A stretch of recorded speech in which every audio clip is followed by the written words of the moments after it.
Have you ever driven over a highway bridge and couldn't help but look below? Or stood on a shoreline's rocky ridge just to watch the water flow? And count yourself as one of the few with a different set of dreams, the kind that keeps you up at night, 'cause you can't wait to get to that stream. It's more than a river. It's more than the water flowing or where it's going. It's the grip on the paddle and the shit in the saddle, the V in the boulders and the lean in the shoulders. When you reach for the eddy, it doesn't get better than this. Yes, it's more. So much more than a river.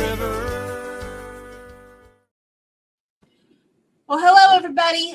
Welcome to, and thank you for joining Cross Currents Live on Facebook, Substack, and YouTube for just 15 minutes every Sunday and Wednesday in January and February. We are bringing you the golden nuggets of information that will help you level up your paddle sports industry leadership for 2026.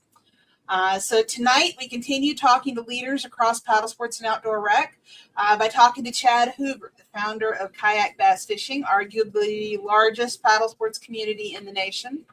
Now, Chad, I know you've been instrumental in the design of several of the most popular fishing kayaks and accessories. You have a variety of bona fides, credentials, certifications, and whatnot that go back, awards, they go back decades, because you and I have been together a long time. Out of all of those, just out of curiosity, what's the thing you're most proud of?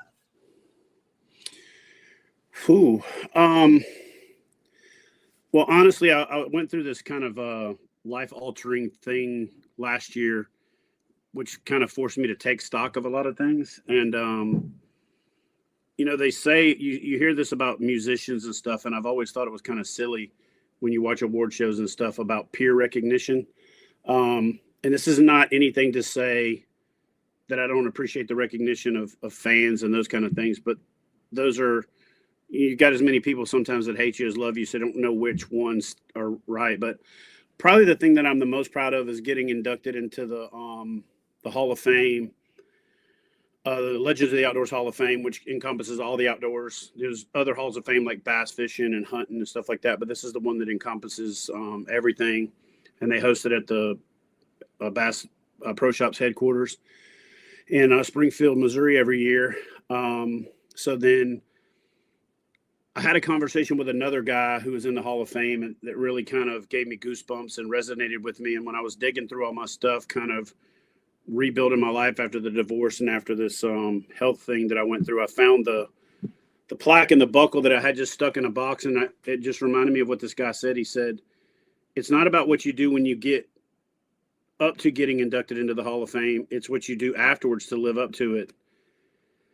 And I had a little written note, and I read that. And so I stuck the buckle and the plaque on the wall in front of my desk so that every day I look at it. And, so there's a lot of other stuff that don't mean a lot to me, honestly. Not saying they're not important. They just, for whatever reason, don't resonate. But that's probably the one that resonates the most, because it's that recognition by your peers. And, so that means a lot. And like I said, it's now this thing that I look at differently. Instead of it being a recognition for what you've done, it's a call to action to live up to it for everything else you do, if that makes sense. So yeah, no, I get it. Well, and you've definitely taken your role as a steward of safety in paddle sports and kayak fishing very seriously, and continue to. I know this year you joined us and got certified as an ACA river kayaking and kayak fishing instructor. And I was just thrilled to have you join that part of our family. But now you're launching this whole new opportunity for folks to get online kayak safety education. Now, let me get this right. It's called Kayak Fishing Advanced Safety Training, so KFAST, and that's coming in February, right? Yeah, we're probably about a week away. In fact, you got the email earlier today to test the final course run through. We've had a couple of other course runs throughs and took the feedback and reintegrated it. It's been like a 1 year lately, Crime of Passion. As you know, I've been our passion project. I've been beating my head against the wall for years and years and years and years and years, trying to get other organizations to take it seriously. And then I realized, like, if you're a leader, sometimes you just have to do it. You just have to do it. And I know that the ACA's embrace fishing to a certain point, but we want to be able to take it to that next level. And we also want to be able to do some things that are a little bit, thinking outside the box, as people say, but we want to force people to think inside the box as well, which we call the know your limits, the KYL, the kill box, right? That's where people generally have problems, is they get outside of their limitations. So if we can teach people to know their limitations, teach them what to look for to know that those dominoes have started to fall, we can avoid a lot of unfortunate situations, not just fatalities. We all look at the fatality count and we use that as a rallying cry, but there's a lot of people that get hurt, injured, lose a lot of gear, a lot of money, a lot of time, that get disenfranchised with the sport, and they're no longer, participants. So we want to avoid that as well. And, I'm a little bit more sensitive to this than probably most people, because I spent the first half of my Navy career in search and rescue. So, they call it SAR, and I've got my fins on the wall outside too to remind me of that every time I walk in and out of the shop, from, again, another one of those mementos that I found that I'm saying, hey, remember that, don't forget that. But I pulled a lot of people out of the water over the first half of my career. We call SAR search and rescue, but probably 85% of the time it's more search and recovery. And what sucks about all of those search and recoveries that I did is, I would say probably 99% of them were avoidable tragedies. People not wearing their PFDs, people taking boats out, not knowing their limits, people running in, low visibility and running into stuff and things like that. And you just know that that person's life is over, but you also think about the spider web of all the other lives that it affects. And it's sobering, it's sobering. And so to me, I'm a little more chicken the sky's falling about that stuff, because I've seen it, touched it, felt it, but we all should be. We should all be stewards of making sure we all come back so we can get more enjoyment out of this thing. It's not dangerous unless you make it. It's not really. It's supposed to be fun, So we're going to try to what you and I both know is that prevention is so easy. I mean, just there's a few key concepts and thoughts and things to put into your trip planning, and it just changes the trajectory of A, the fun you're going to have, and B, the problems you're going to avoid. Yeah, there's an old country saying, an ounce of prevention is worth a pound of cure. And realistically, I think that's one of the most off-base old country colloquialisms we have. It's really more like an ounce of prevention is worth a ton of cure. Right. Yeah. So it's those little things, and teaching people when the hair on the back of their neck should stand up, when they should go, ooh, this is not a good situation. Just for example, the wind hitting you 90 degrees on the side of your face when you've been facing a certain direction, and you say to yourself, why was the wind blowing in the back of my head and 30 minutes ago, now it's hitting me from the side, but I've been going the same way. Just little things like that can help you before you become a statistic, or just have a really bad, rough day. We don't all go out there. We're going, what I think I want to do today? I want to go out there and flip my kayak and lose all the gear that I just spent 5 years working my butt off to collect and donate it to the lake, Well, I put the KFAST.co link in the show notes. So it's linked here where everybody was watching. And for right now, if I got this correct, they can go in and they can sign up and then get notifications. Is that right? They can sign up for the Nowhere No Share Pledge. Again, so there's two verticals, but we really did combine them together. Right now, if you'll sign up and take the Nowhere No Share Pledge, and again, you can read about it. Really what it is saying, I'm going to commit to not sharing people's content on social media if they're not wearing their PFD. And guys, I'm doing this with sponsors of mine. I'm contacting people that I work with and saying, hey, listen, if your website is showing people without a PFD on in a scenario where they should be wearing it, which is anytime they're in a fishing kayak, I'm not sending people to that website. So it's a little bit of peer pressure so that we can all be better representatives of what you should be doing. You can't put your seatbelt on in the middle of an accident while you're wrecking, and you can't put your PFD on 90% of the time when you're in a scenario where you're needing to put it on. So for us, especially if you're trying to get clicks and views and and social currency from promoting on social media, you should be setting the example and wearing your PFD. We don't want people to go out there and beat up on people and go out there and, criticize them and things like that. We're just saying you're just not going to get the reach, the views, the likes, the comments that you think you're going to get because you're not setting a good example. So we don't want to grow your following anymore. It's a little harsh, but at some point, it's a great logo too. I mean, not only is the cause noble, but it's a great logo. I know I signed the pledge, and I, posted the logo and the link, and I hope everybody watching will sign the pledge and post the logo and the link. I think it's a rallying cry across all of paddle sports. And I'll be honest with you, it's really indicative of the old Coast Guard Wear It campaign. We kind of modeled it after that a little bit. The outer circle is a life ring. It's the same concept that this PFD in the center of this is your life ring. We threw our little logo on the chest. A lot of people will figure this out on their own, and we're going to do a good job, I think, of marketing it once we get going. But the T in KFAST is what we're referring to as the safe T. So when you see that T, it's the safe T for safety. And we're going to stick it in the corner. We're going to make decals of it. We're going to put it where it pops up and slides across the bottom of the screen in our YouTube videos to just make people go, hey, what is that T? Oh, that's the safe T.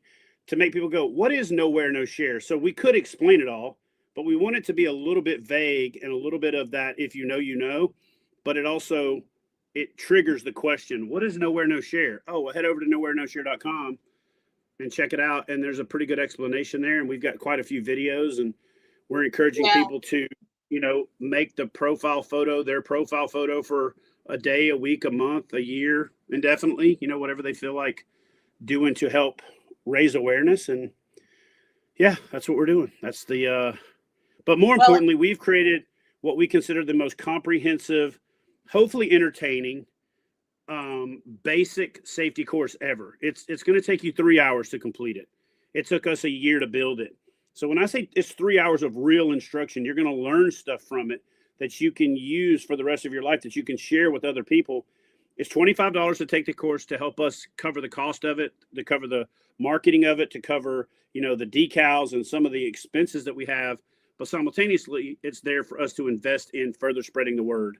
But we've worked with industry partners like Catch, for example, Malone Trailers, Guardian Angel Lights, Guardian Angel Devices, to give us discount codes to share with people for taking the course. So not only do you get back when you support KFAST, but you're also supporting the companies that are giving back and helping support kayak fishing safety training, and saving lives. So it's like, when you take the KFAST course, your life's not the only one you potentially save. Right. So now when you take the course, the $25 course, or at least what we're going to have at launch, right? That's an online course, and you're calling that the basic certification course. And basic, I know BSC. I know you just talked about how you're going to get a lot of opportunities, discounts, and things at the end, but you also get graphics to put on your social profiles. Yeah, you get a little bundle. You get a Facebook header. You get you get 2 decals in the mail. You're going to get ongoing discounts. If another partner comes on board and you completed the course early on in February, and we bring a partner on at ICAST in July, we'll reverse send all of those benefits out, similar to what I've done with KBF and making that the world's largest, not arguably, but the world's largest paddle sports community. But we're going to do that same thing, minus all the mistakes I made. Hopefully, building KBF with a laser focus on the course being the core of a conversation for being safer. A lot of people who took the course give us immediate feedback. Oh, you should have talked about this. You should have talked about this. We're like, whoa, let's pull the reins back. That's going to come up in advanced. Right. What we're also going to do is we're going to develop modules. But what we're also excited about is we're working to develop opportunities for folks like yourself and Jeff Little and other teachers out there like Joff Luckett to also monetize off of this platform that we're building, because we want to create that carrot on the stick that not only are you doing what you're doing, like working tirelessly for years and years and years because you believe in it, but you can also get some monetary benefit from it, even if it just covers your cost of doing it more, right? And it covers your cost of promoting it harder. We want to make it as mutually beneficial or as universally beneficial as the members for the members as it is for us, owning the company. Well, and it starts with people having an opportunity to take this $25 online 3-hour course, right? But to your point, you've got these other specialized modules coming on later that are additional online modules. And then as a later phase, there's the opportunity for on-water training with ACA fishing instructors. People like Jeff Little, people like Drew Gregory, people like Russ Schneiders, people like Joff Luckett, and being able to actually take those skills and learnings to the water to get the benefit of them in person. Realistically, the pathway right now is we're starting with the basic course. In about 4 to 6 months max, we're hoping for 90 days. We'll be launching the advanced course. The advanced course will be the first tier. When you complete it, now you can get an affiliate referral when you refer people to take the basic course and the advanced course for when they sign up. And then we'll have a pathway to guide and then guide instructor. We're going to certify the guides internally through a process that we're developing. There will be some video interview type stuff. There'll be a panel. You'll have to sit through like a board to get guide certified. But then to get guide instructor, that's where our pathways kind of intermingle with the ACA. We're not going to develop our own instructor qualification curriculum, at least not anytime in the foreseeable future, because the ACA has already done that and they've done a great job of it. So if you're thinking about being a guide instructor with KFAST, you should start working on your instructor certification through the ACA so that by the time you get to that point, you've already accomplished crushing, knocking out your ACA requirement. So you don't end up waiting on that. And the thing that, if there is a criticism of the ACA, is that it's slow to move, you know what I mean? Because it's such an old and big organization with a lot of moving parts. And we thought of Kayak Safety University. We thought of all these other things, but when we were dialing the names in, I literally wanted the name to resonate with what it actually does. FAST. I wanted FAST in the name, KFAST. And it just so worked out that Kayak Fishing Advanced Safety Training worked as the acronym and FAST works as the acronym, but we want this thing to be available. You don't necessarily have to complete the course fast, but we wanted to be able to give you the opportunity to get to it fast, meaning you don't have to wait 3 or 4 months until an instructor has availability and sets a course up, and you don't have to travel anywhere. So it's fast in regards to how fast you can get the course done, because the only thing standing between you and completing the course is you, not KFAST, if that makes sense. Well, I love it. I'm a fan of any opportunity we have to get folks more aware and have some of these safety prevention practices integrated into their trips so that they're out there having fun more often and coming home with smiles on their face without having bad incidents, right? I mean, I'm all in favor of that. So I want to thank you for everything that you're doing. I'm a fan. I'm a promoter. And that, my friend, is more than our 15 minutes. So thank you, man. I appreciate you for having us and helping spread the message and all you do for the sport, and looking forward to seeing more of the Cross Currents leadership and what it can bring forward for sharing leadership, guidance, information, inspiration, ideas. So thanks for putting this together. I'm a fan. So everybody, our next live conversation will be Wednesday, January 28th. We're going to have Jeff Atkins from Wavepaddler on, and he's going to walk through the ACA Smart Start program with different ways that we can be delivering that curriculum to our market of individuals that are at the very entry level, very, very beginning of their paddling journey.